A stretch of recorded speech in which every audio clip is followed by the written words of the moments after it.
Excited to speak on the bill today. A few things I listened to in the last couple of minutes, Madam Speaker. I heard the words misinformation and disinformation.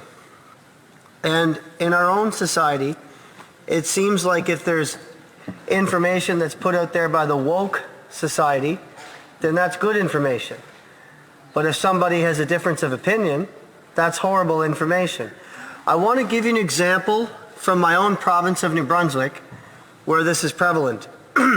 As a provincial MLA from 2010 till just last summer, we had two major projects in New Brunswick. One was the Energy East pipeline, and the other was the natural gas project, which was also in my province. Now at the time, natural gas didn't get widespread support, and it ended badly, and we never developed the industry. With the Energy East pipeline, we couldn't get support from the province of Quebec at the time, for whatever reason, and that didn't happen either. So if you look at today, at what's happening around the world, it would be misinformation to tell Canadians, or New Brunswickers rather, that those two projects were not worthy.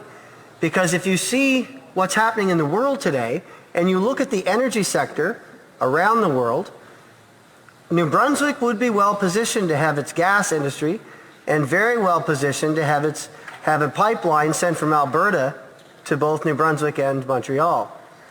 These would have been very good projects, but you're not going to hear that from the Liberal Party of Canada. You're also not going to hear it from the Green Party of Canada. So we can't have it both ways.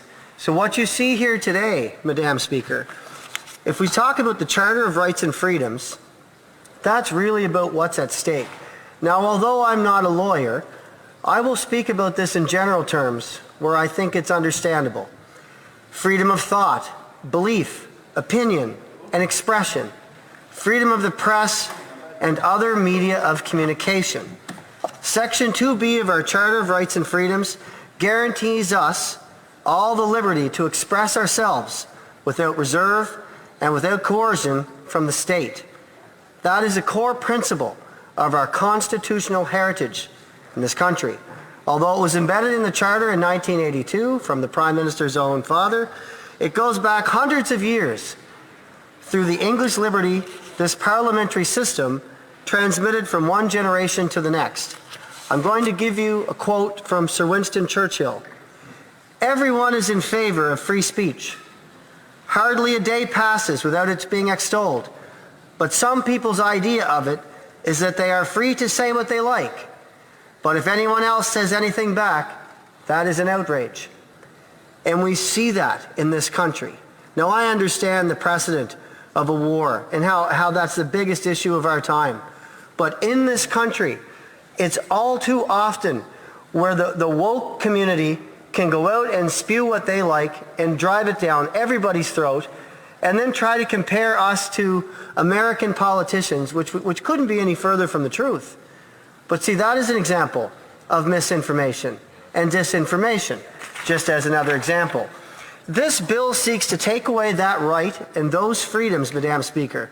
Do not take my word for it. I can quote directly from one of the least two former commissioners of the regulatory body that would be empowered under this bill to control internet content.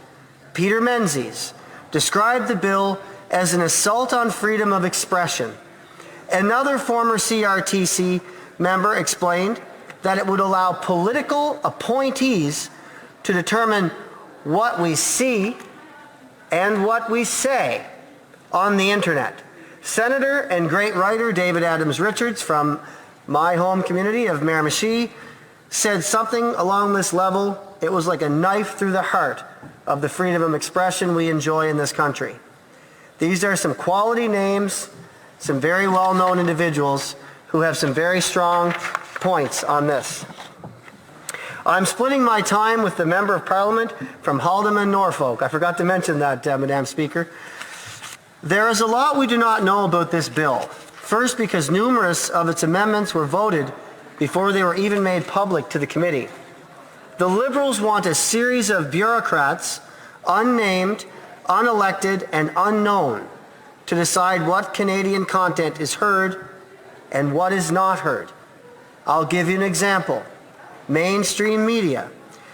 Mainstream Canadian media often runs American political content without Canadian content, gives a strangely outward and seriously biased opinion on the content, and feeds it to the Canadian public without any local content, but including their opinion each and every time. And yet, we pay for this as Canadian taxpayers. Long gone are the days when media put out the facts and let the public decide what was right, what was wrong, what was liberal, what was conservative. The public used to determine these things on our own accord, Madam Speaker. And I think as a country, we got along better then as a people. And I think we need to somehow get back to that. But another example is community association in a Canadian neighborhood telling us about local food drives. It's in a Canadian neighborhood, it has a Canadian author, it has a Canadian story, it's a Canadian initiative in a Canadian city, and it's read almost exclusively by Canadian readers. Yet it would not be considered, presumably, Canadian content, therefore it would be demoted, Madam Speaker. That is just the daily pedestrian content we get online. What about the more conscientious stuff? The government is going to decide what kinds of political views are Canadian. Of course, endorsing the Prime Minister's left-wing agenda and his ideology will be a prerequisite of Canadiana. We can be sure of that. Liberal Party members have effectively been saying for generations that they and only they represent Canadian values. Therefore, only the values they espouse would be considered Canadian for the purpose of this act alone. So, Madam Speaker, not only can the Liberals not tell us what content would be acceptable and what would not, but they cannot tell us who would be subjected to the bill. Originally, they had explicit exemption for users, the everyday Joe and Jane who post stuff online. It's called user-generated content. The Justice Department said, don't worry, the bill won't affect any of them because there's a very specific exemption that excludes them. However, the Liberals showed up at committee, and all of a sudden, and just like that, here we go again, Madam Speaker. Another example of a government that can't be trusted. So the issue here, the Liberal government has introduced Bill C-11, formerly Bill C-10. Last year, the Liberals passed Bill C-10 in the House of Commons without allowing a full debate at the Heritage Committee to address many outstanding concerns from experts and parliamentarians on how this legislation affects Canadian rights and freedoms on the internet. Canada's Conservatives support creating a level playing field between large foreign streaming services and Canadian broadcasters while protecting the individual rights and freedoms of all Canadians. Canada is home to many world-class writers, actors, composers, musicians, artists and creators.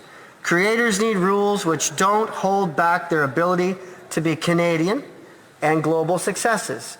Earlier, I gave an example of Senator David Adams Richards, well-renowned writer from the Miramichi River.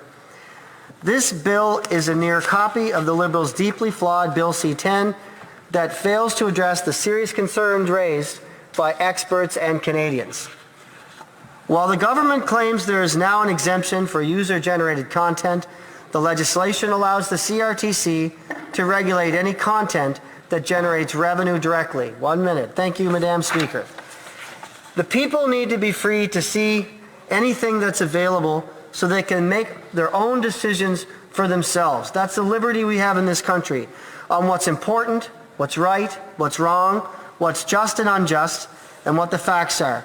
Now more than ever, Madam Speaker, Canadians need to know that their freedom is their own and that it doesn't belong to politicians, bureaucrats, and judges, and that it belongs to each of us. And on this founding principle, the people can feel free, Madam Speaker, and freedom is paramount. It's the one liberty we all want and need, and each of us are prepared to fight for it, especially the Conservative Party of Canada. Thank you.